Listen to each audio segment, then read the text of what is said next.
Claro que sí, hoy estábamos realizando nuestro 10º Café con Libero, un espacio que nos ha permitido llegar a las comunidades con una información clara, veraz y coherente de lo que es el proyecto.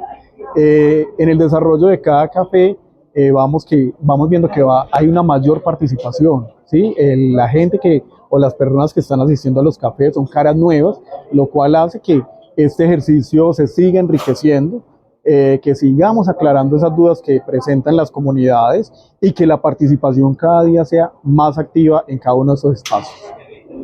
Bueno, en las presentaciones de las carteleras, la georreferenciación, sobre ese punto, ¿qué puede decir? Bueno, hoy hicimos un ejercicio grandioso que fue de cartografía social, que fue poder identificar aspectos del pasado, el presente y el futuro, y pudimos observar que la comunidad es consciente que en el pasado de pronto han habido impactos ambientales que se han generado, temas de contaminación de los ríos por otras empresas que han estado en el territorio y que no obedecen únicamente a procesos que esté generando la empresa Libero Cobre. Cuando se reconoce el territorio, cuando se conocen aspectos de la historia, es más fácil entender qué es lo que está pasando actualmente en territorio y más cuando hay una empresa como Libero Cobre. Ya la gente está participando con más confianza. Claro que sí, hay una participación más activa, porque a veces creemos que la participación es solo asistir al espacio.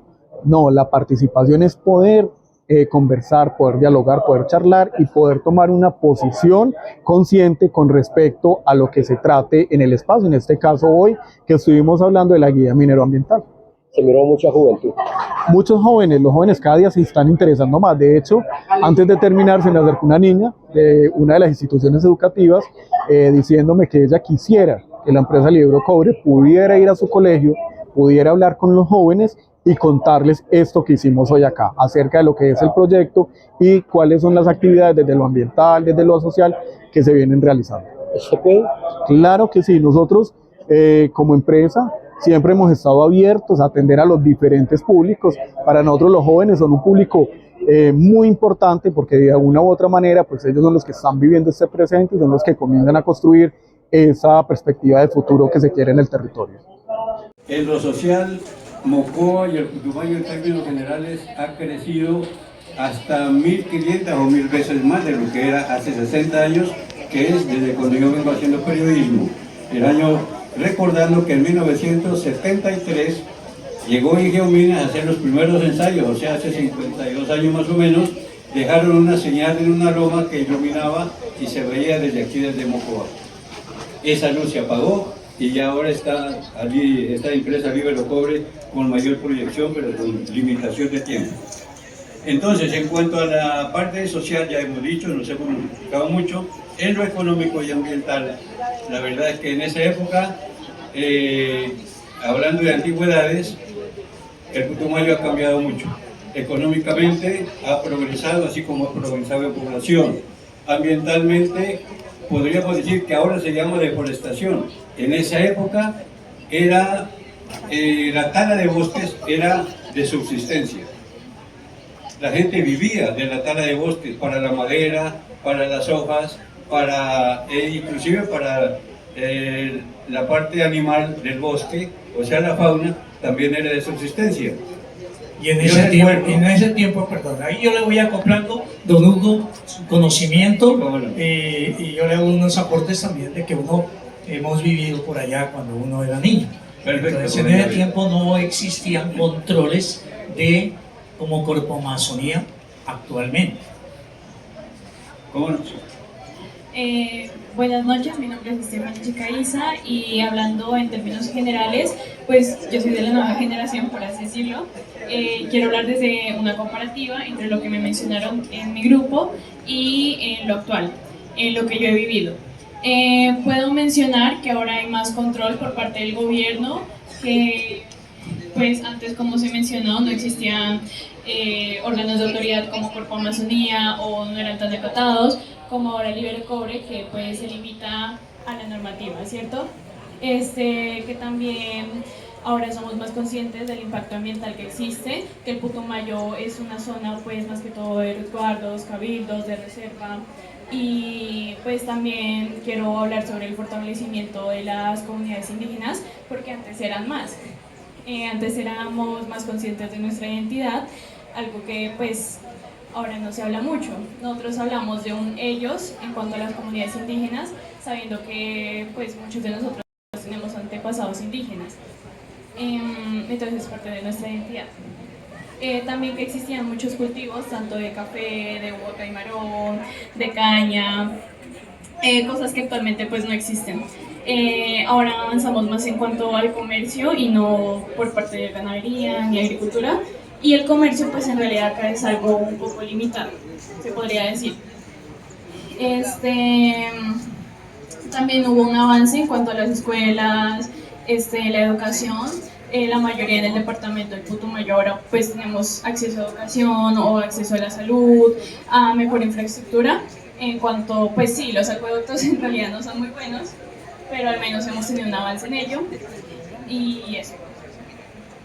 Sí, aquí tenemos otro del grupo nuestro de antigüedades, aunque es muy joven. Buenas. Bueno, pues por hablar de algo en general,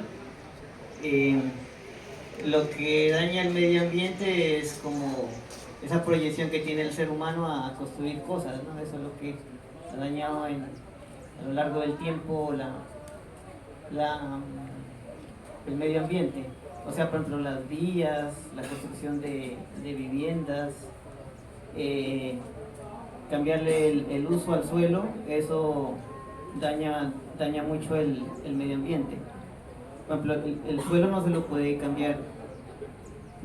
cambiar así de la noche a la mañana. El uso del suelo pues es algo como sagrado, entonces es muy toca ver esas cosas. Bueno, no es para justificar a nuestros abuelos o bisabuelos, pero la verdad es que en esa época eran procesos de subsistencia. Si no se mataba un tigre, por ejemplo, el tigre lo mataba al campesino o al colono, con toda seguridad. Y se volvió comercial porque había abundancia. En este momento no, en este momento son animalitos de mucha protección. En esa época se comerciaba con la piel de tigre, la piel de tigrillo, la piel de nutria. Hoy no, hoy es un delito matar un animalito de esos. Entonces la comunidad en esa época, 70, 80 y más años atrás, tenía que adaptarse a las circunstancias que había. Es una recomendación para la generación actual y para las que vienen. Tienen que irse acomodando a los cambios. El tiempo y las épocas van cambiando. Las circunstancias son diferentes, muy nuevas, y los pueblos tienen que irse adaptando a las circunstancias nuevas. El caso de la minería del Iberocobre está presentando nuevas características para la región. Los pueblos tienen que irse adaptando, porque son procesos que no son para un año ni para dos, son para largo plazo. Lo que debemos también participar, recordar, porque a nosotros nos tocó este turno de lo anterior, de lo viejito, llamémoslo. Entonces habían unos impactos ambientales en aquella época, pues el Mocoa era el pueblito, lo que es Barrio San Agustín, Centro, 17 de Julio, que antes le llamábamos La Cadena, parte del barrio El Progreso, y parte donde ya empezaba a nacer el barrio El Jardín. Y uno del sitio para ir a pasear era a Pueblo Viejo, donde uno encontraba la famosa escuela de Pueblo Viejo, que va rumbo para esa belleza de montaña. Esto de acá, lo de atrás, de la serranía de los Churumberos, no se hablaba de turismo, porque todo el mundo, había hasta una leyenda, la leyenda del Churumbelo, que chévere ir allá, que es que hay un niño de oro en muñeco, pero cuando va a entrar, eso empieza a llover, a caer rayos y tienes que regresarte. Pero nadie llegaba hasta allá. Bueno, de impactos ambientales que existían en aquella época, por ejemplo, hablemos del río Sangoyaco. Aquí en el barrio del Progreso enseguida existía un lavadero no de autos, porque autos no había acá, era de caballos, de ganado. Entonces, marranos, criadero de marranos. Por eso ese barrio comúnmente le llamaban el barrio de los puercos. pero era porque se criaba ahí y se lavaba mucho. Entonces recibía el Sangoyaco todo ese material que caía ahí y lo contaminaba. Bajaba, ¿quién lo recibía? El río Mocoa.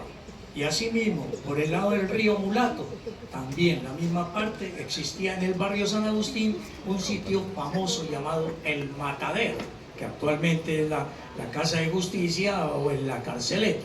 Y entonces en ese matadero, dice, bueno, tiraban, digamos, los cueros al río Mulato, que desemboca a pocos metros. ¿A qué río? Al famoso río Mocoa.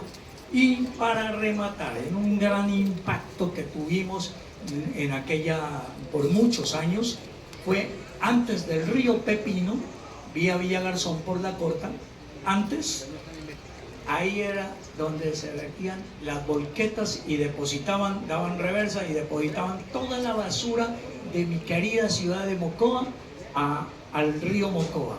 Y el río Mocoa era el que chupaba. Iban botellas de todo, ¿sí? Y basura, ¿se imagina cómo era de ahí para abajo hasta Puerto Limón? Y también teníamos de la parte, digamos, de la economía, la famosa industria licorera del Putumayo, la fábrica de licores del Putumayo, donde generaba empleo, pero ya se lo tomaba más políticamente que un famoso llamado 28, que este mes le doy trabajito a usted, después vuela, después le doy a usted un mes, 28 días y para afuera, después a Don Hugo le doy 28 días para afuera, le doy para usted. Eso eran los famosos 28. La licorera era la que daba trabajo y también se construía, digamos, se fabricaba el aguardiente Putumayo. En ese tiempo había apoyo, yo no sé si uno miraba la zona de Pueblo Viejo, de San Antonio, que por ahí existen un X Trapiche, y acá en lo que es Rumillaco, hasta la parte del Pepino, eso era lleno de caña y existían los trapiches, aunque el bagazo pues puede ser orgánico, bien para el medio ambiente, pero se empezó a caer, ¿por qué? Porque ya después en la actualidad nos llegaron las famosas panelas, hasta de las famosas de Santoná, de Huila, esas panelas de tejo. Entonces, por falta de apoyo, ya el cañero, el productor de caña, cultivador de caña, empezó a acabar y empezaron a morir los trapiches. ¿Algo más por ahí? Sí, lo que pasa es que por eso era que antes Mocoa existía en Pueblo Viejo, como le dicen Pueblo Viejo, cultivo de uva caimarón y cultivos de caña, y también por la empresa La Licorera. Y yo tengo el gusto de contarles que yo allá mi primer trabajo fue allá, en La Licorera, de 16 años, trabajando allá lavando botellas, a mucho honor. Y que le digo, y también había muchos ladrilleros, porque mi abuelo, mi papá, trabajaban, hacían ladrillos y hacían tejas. Otra cosita también que anteriormente teníamos más cosas, hasta la empresa de salud, Selva Salud, se nos acabó, qué tristeza. Que eso sería pues algo negativo, ¿no?